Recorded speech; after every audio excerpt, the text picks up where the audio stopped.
कृति शिक्षक स्वर्गत आनंद चंद्र दास वियोग में शोकसभा अनुष्ठित।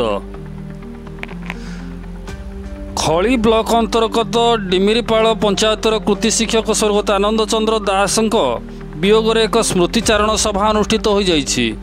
प्राक्तन प्रधान शिक्षक दुर्योधन सामल परिचालन में अनुष्ठित सभा राष्ट्रपति पुरस्कार प्राप्त शिक्षक पंडित महेश्वर नंद, विजय कुमार महाकुल, नारायण चंद्र धल, महेश्वर बल, धरणीधर बेहेरा, अमूल्य कुमार बेहेरा, प्रदीप कुमार जेना, निरंजन दास, परशुराम राउतराय, संतोष कुमार बेउरिया, रमाकांत साहू, बाबूराम जेना प्रमुख जोग देइथिले।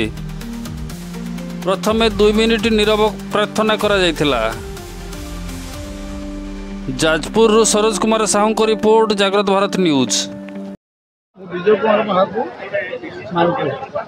आज आनंद दास जो एकादश क्रिया जो उपलक्षे स्मृति सभा होता से विषय आप कौन कहे? आनंद चंद्र दास एकादश उपलक्षे जो स्मृति सभा अनुष्ठित होता से जन आदर्श शिक्षक थे से जन अनुष्ठान कले अत्युक्ति हेनी। से छात्र बस्तर थे समाज उन्नति शिक्षार प्रसार।